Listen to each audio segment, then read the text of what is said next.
Yo creo, señorías, que todas las intervenciones sí ponen de manifiesto que sobre las cuestiones de fondo existe en la Cámara una amplia coincidencia. La trascendencia y la importancia de la formación para el empleo en términos de productividad y competitividad de nuestro tejido empresarial, y además la importancia y la trascendencia de estas políticas en términos de garantizar la seguridad de los trabajadores en un mercado de trabajo que sea flexible. Y en este sentido, mi grupo coincide en la importancia que le daba la ministra en el hecho que en las dos últimas reformas laborales, no tan solo la de 2012, también en la de 2010, reforzamos el derecho a la formación de los trabajadores. Nos parece que en esa lógica de un mercado de trabajo flexible, la seguridad reside precisamente en el derecho a la formación.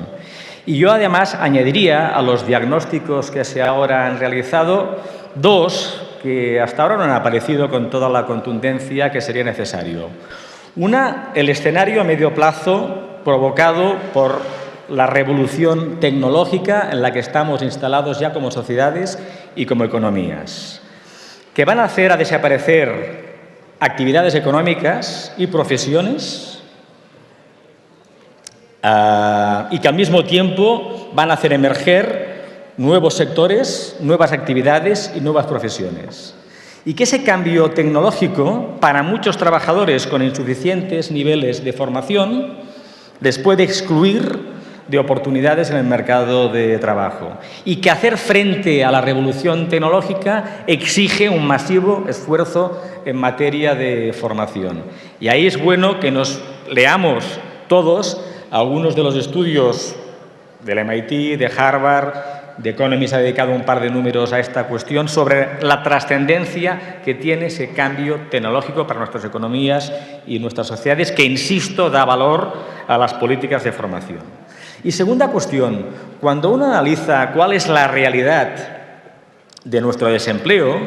en unas cifras que efectivamente esta mañana no son precisamente positivas, debemos recordar que más del 55% de nuestros desempleados no tienen el bachillerato completo. No han alcanzado más allá de la secundaria obligatoria. Y en ese contexto de cambio tecnológico, en esa realidad que has hecho referencia, que la mejor protección, la mejor seguridad a un trabajador es su nivel de formación, nuestro principal problema es también el bajo nivel formativo de nuestros desempleados, vinculado además a nuestras altísimas tasas de fracaso escolar, de abandono prematuro de nuestro sistema educativo. Y que la polarización de nuestro sistema educativo, que son demasiadas personas que abandonan el sistema educativo antes de lo que toca, y demasiadas pocas personas en formaciones medianas, explica también estructuralmente nuestras altas tasas de desempleo. Y en materia de las políticas de formación para el empleo, hemos de recordar que precisamente son los más jóvenes y los más mayores los que menos han participado de estas políticas de formación, donde además en el caso de los más mayores hay esos problemas de empleabilidad, pero también en el caso de esos jóvenes. Y que además, y lo ha dicho la señora ministra, y en eso coincidimos en el diagnóstico, no tanto en las soluciones que nos proponen, el colectivo de empresas que menos se ha beneficiado de la formación para la empresa han sido las microempresas y las pymes. Y que ahí tenemos un reto, básicamente porque más del 90% de nuestro tejido empresarial está conformada por esas microempresas, pequeñas y medianas empresas. Por tanto, en ese diagnóstico sobre los problemas existe coincidencia. Y además, somos conscientes de que este Real Decreto se produce en un contexto de escándalos vinculados a la gestión de la formación para el empleo y que la sociedad nos exige respuestas a ese problema, a esa realidad que escandaliza, más vistas las necesidades que tenemos. Tampoco mi grupo querría convertir esta reforma en una causa general contra los interlocutores sociales. Seríamos injustos también desde esta perspectiva. Y el señor Coscubiela ha apuntado algunos datos sobre la gestión del conjunto de los fondos de la formación para el empleo que relativizan efectivamente el papel del conjunto de los interlocutores sociales en la gestión del conjunto del sistema. Y es verdad que el Real Decreto apunta a algunas cuestiones que mi grupo podría compartir: la necesidad de una planificación plurianual, el nuevo rol que asumen los agentes sociales en estas cuestiones, la concurrencia competitiva, la puesta en marcha del cheque formación. Son cuestiones que podríamos compartir. Pero a ese gran reto de facilitar que los trabajadores de las microempresas y de las pymes puedan acceder a la formación para el empleo, el Real Decreto no aborda ninguna medida concreta y eficaz. Las grandes olvidadas de este Real Decreto son las pequeñas y medianas empresas, las microempresas. Y que algunas de las demandas que ese tejido viene realizando desde hace tiempo, posibilidad de acumular cuotas, posibilidad de acumular cuotas en diversos ejercicios económicos, etcétera, etcétera, incremento del esfuerzo económico que permite financiar esa formación, siguen sin resolverse. Y, por tanto, nuestra sensación de entrada, señora ministra, es que, existiendo en nuestro entorno algunas experiencias interesantes de cómo las microempresas de las pymes pueden acceder a la formación por el empleo, por ejemplo, en Francia, con la acumulación de permisos de formación durante diversos ejercicios, por ejemplo, en nuestro caso no se abordan. Y uno de los principales esfuerzos que Convergència i Unió va a tener durante este trámite es intentar convencernos de que el Real Decreto necesita cambios precisamente para garantizar ese acceso de las pymes y de las microempresas a estos recursos, para beneficiar a sus trabajadores y para mejorar su posición competitiva. Pero además, señora ministra, se lo han dicho distintos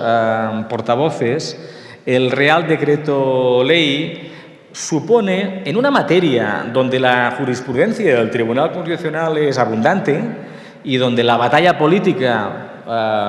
liderada en esta Cámara fundamentalmente por el Grupo Nacionalista Vasco y por Convergència i Unió en los últimos 20 años, ha batallado para garantizar que aquello que establece la Constitución y los estatutos de autonomía, que es que en materia laboral las competencias ejecutivas son de las comunidades autónomas, efectivamente se pueda ejercer. Y es verdad que en este Real Decreto, de una fórmula más sutil, por decirlo de alguna manera, lo que se confirma es un modelo que recentraliza en el nivel estatal